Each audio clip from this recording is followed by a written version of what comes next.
Kasi lagi ko niya sa akin yan. Sisikapin ko na hindi niya abutan ng alas 12 ng tanghali. Kasi alam ko sa inyo na ang iba, kapag inabutan ng alas 12, nagbabago ang anyo. Pero ba dito, na kapag inabot ng alas 12, nagbabago ang anyo? Nakarin ko yung mag-click ka. Totoo ba yun? Pagdating ng alas 12, nahati. Yung kalahati ng katawan, lumilip pa yung kalahati na sapuan. Oo. Alam mo, church, marami sa church, kaya yan. Hindi mo katabi ko, baka sa'yo. Pag inabot ng church, ang kalahati na sa kaldero na, nasa kusina, ang kalahati na sapuan. Pero by the way, sige po, no, sisikapin ko po dahil inabutan ng alas 12 kasi nakita ko yung saging kanina, check ko sa akin. Paborito yung pagsusulungan ng saging. Okay, so ang ating tema sa panahon ito, keep watch and be ready. No? Keep watch and be ready. Magbantay at maging handa. Sabi ko sa katabi, magbantay at maging handa. Ang gobyerno natin, lagi yung pangalan sa panahon ng mga sakuna. Tama? Ano yung channel yung nagsabi na? Ano yung channel? Kasi bilya rin, no? Kasi ba yun na maigat ang may alam? Ano yung ba yun? Mabuti may alam, di ba? Ibig sabihin, alam mo yung mga pangyayari, di ba? Nakamonitor ka. So, lagi na paalala kasi kung ano, kailangan maging maingat ka, mabantay ka sa panahon ito dahil mamaha, di ba? Iwas landslide o mga bagyo or lindol, di ba? So, lalo na makalipas, halos araw-araw yung lindol. So, ang ating gobyerno ay lagi na paalala, no? Ang NDRC, lagi na paalala na maging maingat. So, ganun din sa salita ng Diyos. Mayroon paalala ang Panginoon sa atin. Amen? Amen. So, yan po ating pag-usapan sa mga porseto. Keep us and be ready. Ready po ba kayo makiksalita ng Diyos? Amen. Amen. Praise the Lord. Salamat sa Panginoon. So, manatiling magbantay at palaging maghanda. Dito sabi ng Mateo, chapter 24, verse 36 to 44. Ng Mateo 24, 36 hanggang 44. Ano sabi ng Bible? Ngunit tungkol sa araw at oras na iyon, ay walang nakakaalam kahit ang mga anghel sa langit o maging ang anak man. Ang Ama lamang ang nakakaalam dito. Ang pagdating ng anak ng tao ay tulad noong panahon ni Noah. Ng mga araw na iyon, bago bumaha, ang mga tao ay nagsisikay, nag-iinom, at nagsipag-asawa hanggang sa araw na pumasok si Noah sa barko.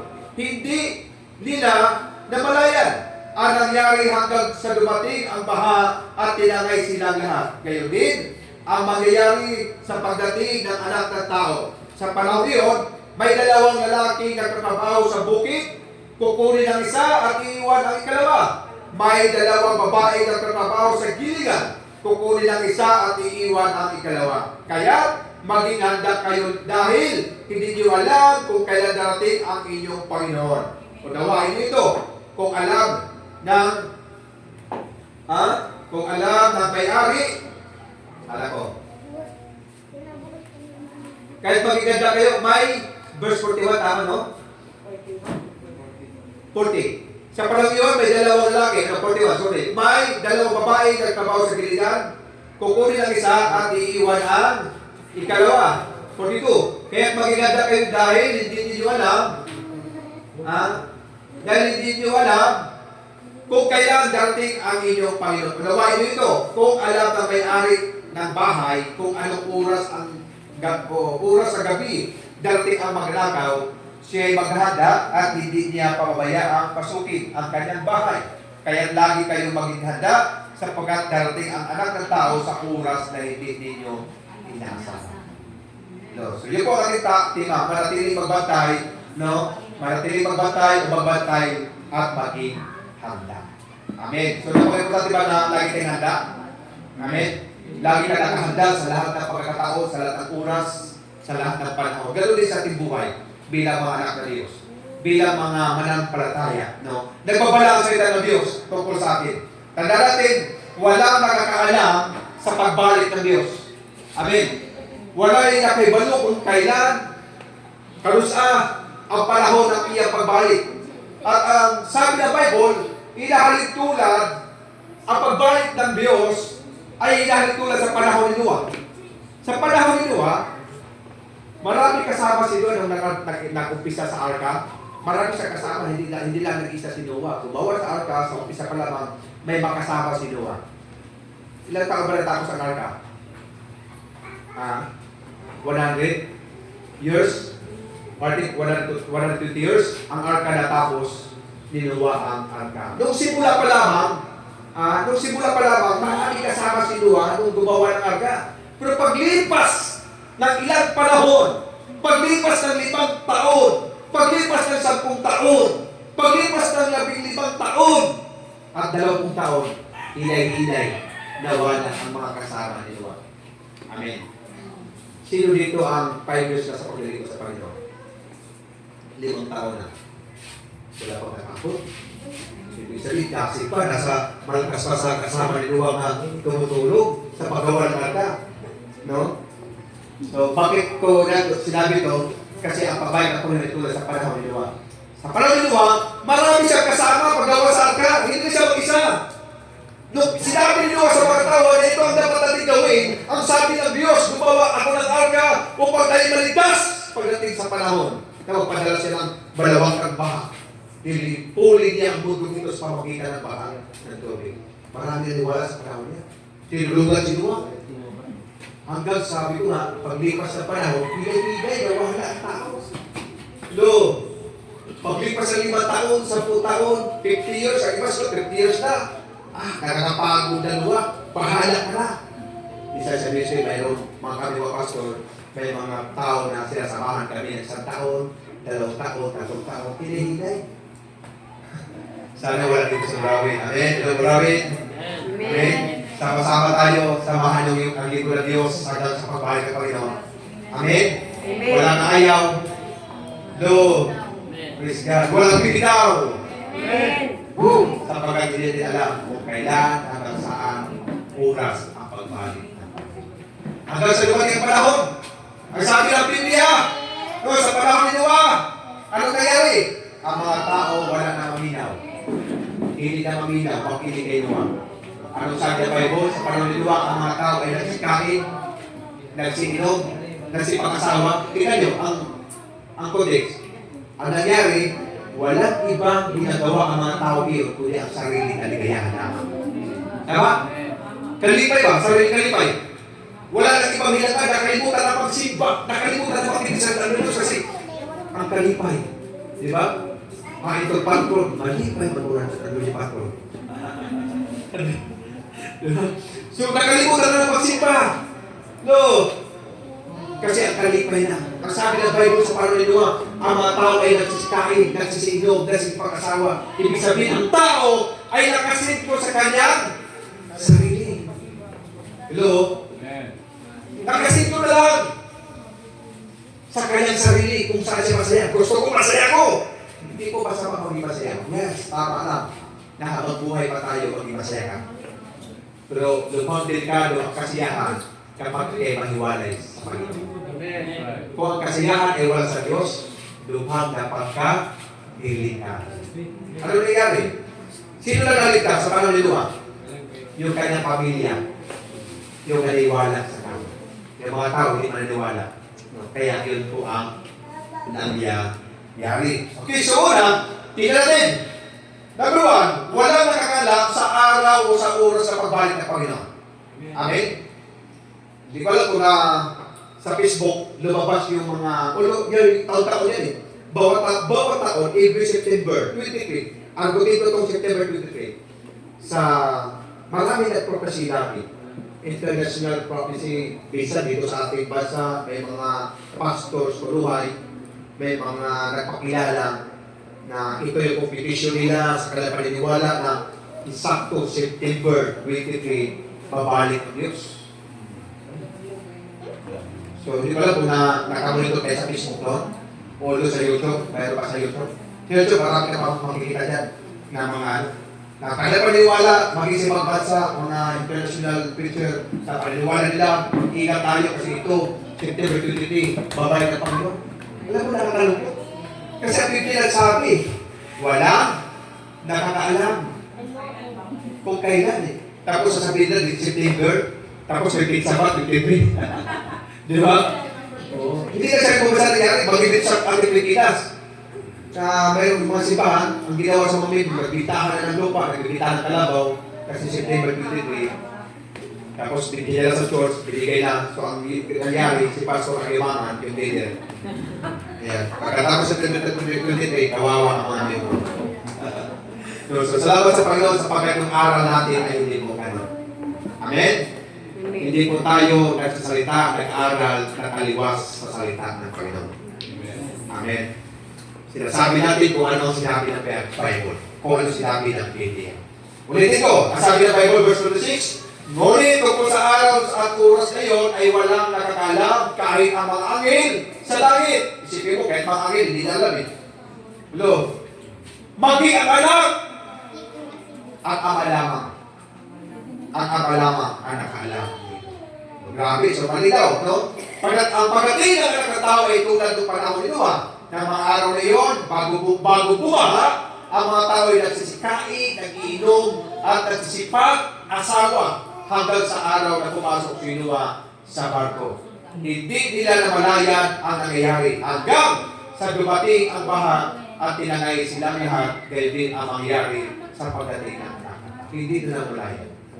Lo, kaya mag-iingat tayo. Na huwag tayo, hindi tayo maging katulad sa ibang mga Kristyano. Dahil yung panahon na, malayo pa kasi ang pagbalik ni Lord. Oo. Layo muna ako sa pagsimba. Layo muna ako sumama sa Bible study. Layo muna ako sa gawain.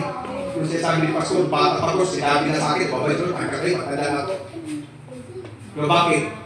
Sinasabi ko lagi sa mga pastor kasi pagpapalit tayo sa atin. Amen? Pagpapalala sa atin. Sapagkat walang nakakalam sa pagbalik ng Panginoon. Maging ang Thessalonica, ikaduhang Thessalonica o pangalawang Thessalonica, 2:3. Huwag kayo magpadaya kanino man sa anumang paraan.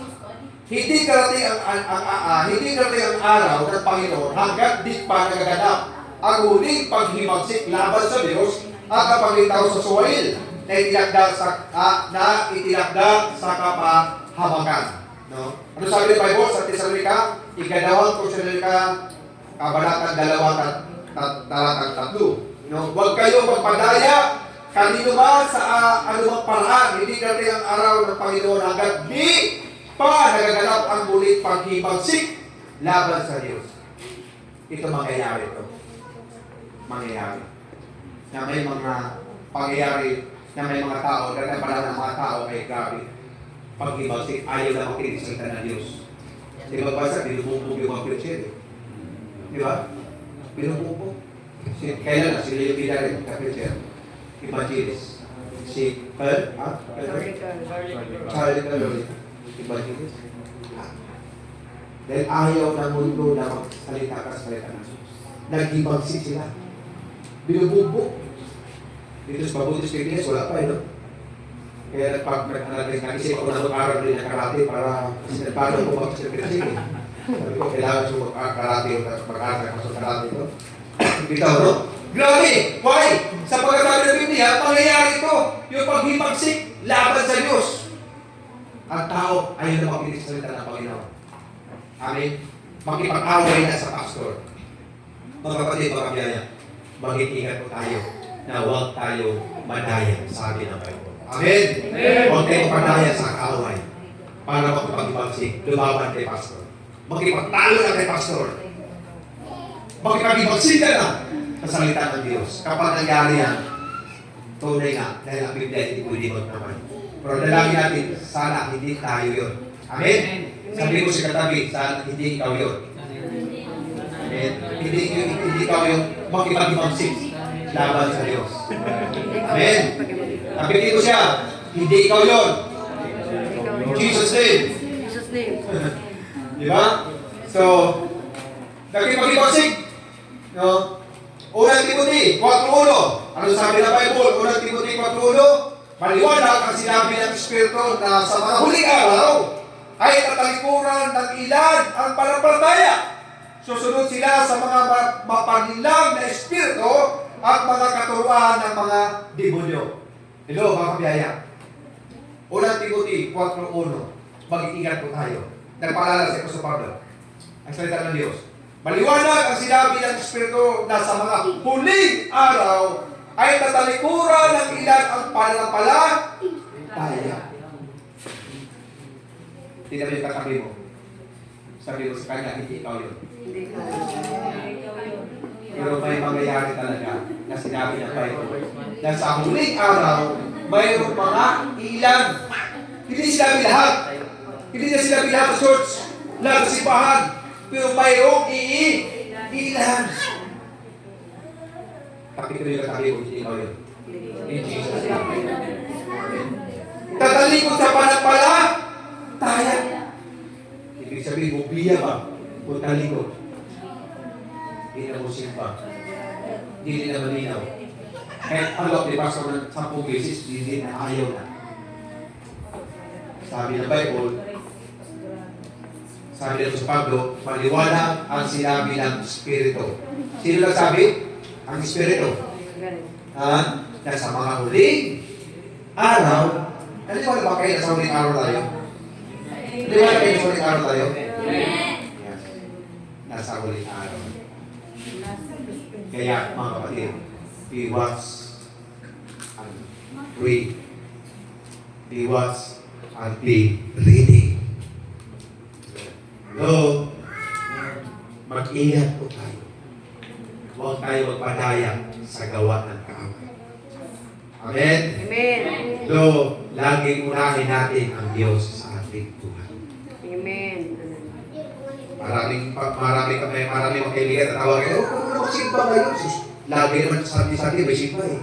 Sama mo tayo din sa ang patron sa isang taon, sa physical sa taon eh. Ang patron, ang simba, Sunday.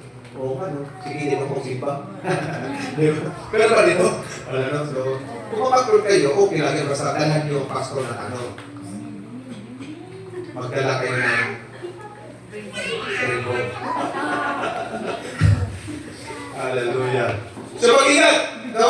Maliwanag ang sinabi ng Espiritu na sa mga huling araw ay tatalikuran ng ilan ang pananampalataya. Mga kapatid, gawa, hindi tayo yun. No? Hindi naman sa sarili na hindi ako yun. Hindi ako yun. Amen? Kaya manatili tayong tapat sa ating pananampalataya. Manatili tayong makinig sa salita ng Diyos. No? Para hindi tayo mabibiktima ng gawa ng kaaway. Alam mo, walang ibang gagawin ng kaaway ngayon, kundi i-distract ka sa Panginoon. Walang ibang gagawin ng Diyos, ang kaaway, kundi patayin ka. Patayin ang iyong pag-ibig sa Panginoon sa Diyos. Amen. Kaya pa rito para pumatay. Magdakaw, nakawin ang iyong pag-ibig. No? Nakawin sa iyo ang iyong tumbang sa pag-alagad sa Diyos. Kaya maging maingat po tayo. Hallelujah. Pangalawa, magaganap ang pagdadala bago ang dakilang kapigatian. No? Magaganap ang pagdadala bago ang dakilang kapigatian. Ito yung tinatawag natin na the rapture will happen before the great tribulation. Amen. Alam ba ninyo na ang inantay natin ay hindi yung second coming. Ang inantay natin yung rapture. Amen? Yung culmination. No? Ang rapture, ang second coming kasi, kung sabihin natin, ang second coming para sa bayan sa Israel. Ang rapture para sa mga pinili ng Diyos. Para sa mga mananampalataya. So, rapture. No, kukunin mo na ng Diyos ang kanyang mga anak bago dumating ang Great Tribulation. 7 years, Great Tribulation. Ano sabi ng unang Korinto? 15:52. Unang Korinto 15:52. Sa isang sandali, sa isang isang mata, kasabay ang huling pag-ihip ng trumpeta, sapagkat sa pagtunog ng trumpeta, ang mga patay ay muling bubuhay at di na muling mamatay, babaguhin tayong lahat. No, ano sabi lang, sa sandali, sa isang mata, sa tingin nyo, gano'ng katagal yung isang mata? Ha? Pag-isa yung pamilok. Subukan yung pamilok. Isang oras pa? Sikas lang, no? One seekers, wala pala yata one seekers mo, no? Pag gano'n mo, gano'n kadali, gano'n ang pabay ng Panginoon sa isang mata. Sipin mo sa isang mata lang ang pagbalik ng Panginoon. No? Kasabay ng ulit, pag-ihip ng propita, sapagkat sa pagtunog ng propita, ang mga patay na ay muli bubuhay. Ito yung mga patay na patay na may panampalataya kay Kristo. Ito yung mga kapatid natin, mga biyaya natin na sila ay namatay na sa panahon na yun. Kung siguro kung tayo ay buhay pa sa kamay ng Panginoon, praise God, pero kung sakali na sa mundo na tayo ng lugar ng mga taong nauna sa atin, wala rin problema. Bakit? Sabi ng Bible na ang mga taong na kay Kristo, so pataya kay Kristo, ay bubuhay niya sa kanyang pagbabalik. No? So, ano dito pangako niya? No? Na bubuhay ang mga patay ay muling bubuhayin at hindi na muling mamatay at pabaguhin tayo lahat. Hindi na mamatay kasi papalitan na tayo ng spiritual glorified body, no? Na hindi na mamatay. So, tingnan natin ang 1 Thessalonians chapter 4, 16 verse 17. Sa araw na iyon, ay marinig ang tinig ng arkanghel at ang tunog ng trumpeta ng Diyos. At ang Panginoon mismo ay bababa mula sa langit na sumisigaw. Ang mga namatay na sumataya kay Kristo ay bubuhay muna. Pagkatapos, tayo naman mga buhay pa at natitira ay titipunin sa alapaap kasama ng mga binuhay upang salubungin ang Panginoon sa ipapawid. Sa gayon, mapapili natin siya magpakailanman. So ito yung tinatawag natin na rapture. Ang tawag ito small ministry. Na kung saan ang lahat ng mga Kristiyano, ang lahat ng mga manampalataya kay Kristo ay ipunin niya sa alapaap. Ipunin niya sa alapaap. Pagkatapos sa rapture, ay great tribulation. Alam niyo si Great Tribulation, kapag niyaral natin mga kapatid, titindig ang balhibo sa takot. Talagang mahihinig ka sa takot kapag niyaral natin ang 7 years Great Tribulation. Kung paano ka mabuhay sa panahon. Ito yung panahon na habulin ka. Papipiliin ka. Nangyari na rin sa ibang bansa, di ba? May mga lupa. Wala ba niyo sa ibang bansa? Ayun, mayroon na mayroon na hindi ka makapili ngayon pa. Sa Europe ngayon. Bonds. Barcode na sila. Bonds. Hindi ka makabili. Barcode ka. Barcode. Kasi bilang revelation, isabi ng revelation, ang katumbas ng isang tinapay ay katumbas ng isang araw na sahod ng tao. Sa panahon na yun, ang katumbas sa presyo halaga ng tinapay ay katumbas ng isang araw na sahod. Isipin kung kaano kanila sa panahon na yun. Pa-practice na po kita fasting. Alam mo sa niya na po kita ng fasting. Oo, grabe. Mahal na ito. Sa panahon na yun. Kasi yung civilians revelation, takot, tutulungan mo. Pero bakit hindi tayo dapat matakot? Sasabihin ko sa'yo, bakit hindi tayo dapat matakot? Nandun tayo sa langit. Kasi hindi na natin maranasan yan. Okay? Kapag hindi natin na maranasan, yan. No! Woo! Hindi natin maranasan yan sa mga ka-Diyos. Okay? Kasi bago mangyayari ang 7 years revelation, kukunin mo na naman. Hindi papayagan ng Diyos na maghirap para nasa ng kanyang mga anak ang kahirap-hirap na pagkahirap sa panahon na yun. Kahit kamatayan. Marami na susunod ang pumatay, pero hindi pumatay. Kaya, patuloy tayo sa biyaya ng Diyos na maglingkod sa Kanya. Amen? Hindi tayo naglingkod para maligtas. Kaya ka naglilingkod kasi ikaw ay ligtas. Ligtas na ba tayo? Amen. Praise God. Sabihin ko sa Katolik, ligtas ka na. Amen. Ligtas ka na sa 7 years revelation. No. Hindi natin maranasan ang pagkakataon yan sapagkat kukunin ng Diyos ang kanyang mga katawan. At ang pangako niya na mga kapatid natin, mga kabiyaya natin, kapon ba? Sabado. Yes, Sabado. Doris, ang libing. Yeah, ang ating kabayaya doon sa Pastrana. Sabi ko sa pamilya, sabi ko sa mga tawad sa Pastrana, na Sister Mabel, ako naiwala na sa maling araw, isa siya sa mga bubuhay ng Panginoon. Sapagkat siya ay mayroong Kristo. Amen. Sapagkat siya ay mayroong Diyos. Kaya, ito! Number 3, kaya lagi kayo maging handa. Amen. Sabi ko sa katabi, kaya lagi tayo maging handa. Lagi tayo. Amen. Kaya maging handa kayo dahil hindi nyo alam kung kailan darating ang inyong Panginoon. Unawain niyo ito. Kung alam ng may-ari ng bahay kung anong oras sa gabi darating ang maglakaw, siya ay maghahanda at hindi niya pababayaan pasukin ang kanyang bahay. Sino nyo nakaranas na pinasok ang bahay? Narasan naman ninyo? Amen. Ako naranasan ko, pinasok ang bahay namin. Pero sabi ko, church pa ako. Sa biyaya ko, nagbuti dahil hindi kami sinasa. Yung kuchilo, kung ako, kabukas sa bituan, libas yung dalawang cellphone, libas yung, I think 5,000 yata, tira ko tayo nila. Kasi rin magpamasko at magbabagong taon. Magbabagong taon yun. Budget ko para pang New Year. Pinasok kami. Sabi ko, alam ko lang, hindi ako matutulog. Di ba? Kung kasi wala talaga magnanakaw, walang magnanakaw, pero kung magnanakaw lang ako paalam. Di ba? Maso-surprise ka na lang. Maso-surprise ka na lang. Ilahay tulad pagbalik ng Diyos. Maso-surprise na lang tayo. Amen? Maso-surprise. Ano sabi ka sa Bible? Mayroong dalawang lalaki na sa uma, nagbubukit. Ang isang kawawat, isa maiwan. Bakit kaya ba isang maiwan? Hindi manampalataya. Hindi niya tinanggap si Kristo. Amen. Yung babae na si Gilingan, yung Gilingan pala.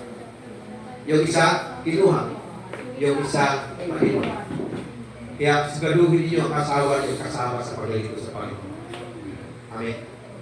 Kasi masarap kasama mo ang iyong pamilya. Lo, huwag kang pumayag na ikaw lang ang pupunta na namin. Amen. Amen. Huwag kang pumayag na ikaw lang ang pupunta sa langit, ang pamilya mo, mga anak mo, asawa mo ay maiiwan. Maranasan nila ang pinakamahirap na sabi ng Bible, hindi maranasan ng mundo kung kano kahirap sa panahon na. Kaya, i-share natin sa kanila, ibagi natin sa kanila si Kristo. Kailangan tanggapin si Kristo. Ipabuhay natin si Kristo. Kasiguruhan para tayo ay kasama sa pagbalik ng Panginoon sa kanyang pagtawag sa atin kapag tayo ay nakay Kristo. Amen. So, maghihanda tayo sa lahat ng panahon, sa lahat ng oras. Patuloy tayo. Habang naghanda tayo sa mundo ito, no, habang naghanda tayo, yes, patuloy tayo mag-aral. Sabi ng isang anak ko, siguro rin, hindi ako mag-aral. Bakit? Para na ko, si babae ko sila, tuloy pa rin sa pag-aral. Tuloy pa rin. Ang mahalaga sa pagpatuloy mo is naghanda ka. Ano ibig sabihin sa paghanda? Yung hindi ka na matulog? Hindi po. Ang ibig sa paghanda is lagi ka nakakulik sa Panginoon. Amen? Lagi ka nakakulik sa Panginoon sa pamagitan ng kanyang salita. Sa pagsunod sa kanyang kalooban. Amen? At paggawa ng mabuti. Ano ko sa inyo? Ang pagsamba isang mabuti. Amen? Ang pagsamba isang mabuti na ginagawa ng isang tao. Sabi ng Bible, huwag natin kalitaan ang mga pagtitikot-tikot. Tulad niyo. Amen? Alam mo, ang kasalanan dalawa eh. May kasalanan na alam mo ang katotohanan na hindi mo ginagawa. Yan po ay kasalanan. Alam mo na mabuti ang pagsimba kung hindi mo ang pagsimba. Alam mo mabuti ang pag-ibig sa salita ng Diyos kung hindi mo ginagawa. So, lang po kayo importante mo. Kaya, huwag tayong magkumpiyansa. Mga kabiyaya, amen. Sa Burawin, huwag tayong magkumpiyansa. Amen. Amen. Manatili tayo naging handa sa anumang oras, anumang panahon sa pagbalik ng Panginoon. Sa pamagitan ng patuloy na pagrelasyon natin at pagsunod natin sa kalooban ng Panginoon. Kaya sa pagsimba, dito mo matutunan ang salita ng Panginoon. Dito mo marinig ang salita ng Panginoon. Eh, kung may magpapaho tayo, linggo sa paglalaban. Minsan, ang rason sa mga tao dito kasi ba, dahil sa labahan, you know? Huwag natin pagpapalik ang pagsipa sa mga labahan. Amen? Kailangan natin ang araw sa pagsabat hanggang para sa Kanya. Okay, so talatang dapat tandaan, no? Talatang dapat tandaan, iwan ko isang verse sa inyo. Unang Tesalonica 4:18. Kaya nga, sabi ng Bible, unang Tesalonica 4:18. Kaya nga, palakasin ninyo ang loob ng bawat isa sa pamagitan ng mga salitang ito. No, palakasin ninyo ang loob ng bawat isa. Ibig sabihin, dinastigay ba? Dinastigay? Waray. Ano ba sa waray? Pastor, dinastigay. Muna kayo, no? Kaya sabi ng Nagusabag, sa 8:18, kaya nga, palakasin ninyo ang loob ng bawat isa. Tapikilit na tabi. No? Yes, nga. Kapatid. Ayaw pagluya-luya. And, nasigula ko ang bawat. Pag dinasigay kita, sapagkat marami na pagbalik ng Panginoon. Amen? Sapagkat marami na ang pagbalik ng Panginoon. Bigay niya sa balat ito, bago ko tapusin ang salita ito, bigay niya. Always be ready. Amen? Sabi mo siya katabi, always be ready. Tapikin mo siya. Always be ready. Amen? Lagi ang handa. Lagi maging. No. Huwag paluya-luya. Ayaw pagluya-luya. Nagkaklan eh. Di ba? Yes, nga. Salamat sa mga kabutuhan. Kagawarawin. No? Patuloy na tayo. Alam ko na mayroong gagawin ng Diyos. Maaaring ang ating nakikita ay limitado lamang, pero ang Diyos ay ilimitado. Amen? Magbubuhat na tayo kung paano ang Diyos patuloy na itinilos. Balikan patuloy tayo magtiwala sa Kanya. Yung pasana, nag-start kami is almost 7 years. Napunta pa yata yung clearing doon sa may gilid ng bahay na. 7 years. Hanggang sa dumating, nagsimula sa pananampalataya sa biyaya ng Panginoon. Gulang. Amen? Natutuwa ko sa report ng Solito, yung discipleship. Yes, yan po ang pinaka number 1 trabaho ng pastor. Number 1 na gawin dapat ang sa pastor ay ang discipleship. Kaya kung yung palapasin ang discipleship rin, please, bigyan niyo ng oras panahon ang discipleship rin. Kasi diyan kayo uhubugin na salita ng Panginoon. Huwag niyo hayaan na ipresante lang, kurante pastor, kasimba ako. Kurante pastor, ipresante na doon ako. Okay yan. Pero mas pinaka-okay kapag sumama ka sa discipleship rin. Bakit? Sapagkat ito, uhubugin at uhubugin ka ng Panginoon. Pagdating sa langit, yung reward. Amen? Gusto ba niya pagdating sa langit may reward? Amen. Ang sarap pumunta sa langit, ang sarap kung papasok sa langit, tapos may reward ka eh. Tinawag na yung katabi mo, ulit-ulit, tapos ikaw hindi ka tinawag. Pero bakit hindi ako tinawag? Hindi na lang langit.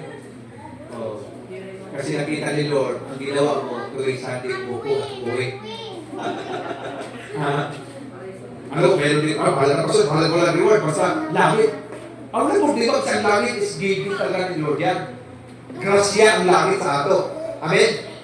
Biyaya yan. Hindi ko galit sa iyong gawa yan. Regalo ni Lord ang langit sa akin. Kapag tinanggap mo si Kristo, siyempre tayo si Kristo, mayroon kang langit. Pero bakit tayo naglilingkod? Ginagawa natin ang paglilingkod. Kasi yung reward. Amen? Yung reward. Kung sarap pumasok sa langit na mayroon, reward. Sabihin Lord sa iyo, na, welcome. No? Well done. Good. And faithful servant. Diba? Wow. Uupo ka sa langit na mayroon kang reward. Tapos ikaw walang reward. Hindi ko lang kung narasan niyo sa school na uupo ka tapos yung katabi mo, ang daming reward, ang daming... Diba? Tapos sabi mo, sana na parang mabuti. Sana may nagtatrabaho ko sa Panginoon. Sana, diba? So habang may panahon pa tayo, gawin natin. Hindi natin ginagawa ito para malaki tayo. Kaya ang langit gigila yan sa atin. Pero bakit natin ginagawa ito? Sapagkat ito ang kalooban ng Diyos. At lahat ng ating ginagawa sa akin ng Pablo ay hindi masasayang. Rewarded yan sa Panginoon. Amen? Yung pagmili natin ng awin, mga Bible study, no? Rewarded yan sa Panginoon. Kaya pastor, bakit ang ginagawa?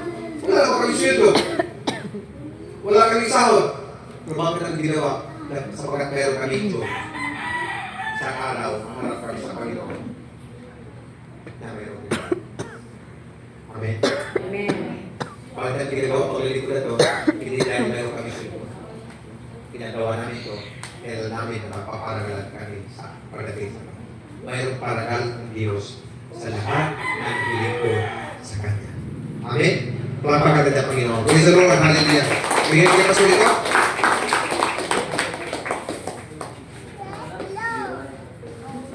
Ano ba sulit? Ayaw ka na? Ako pa kanina, tapos na ba? Kala ko may closing pa. Okay, salamat Pastor sa ating salita ng Lord. Hallelujah, salamat sa word na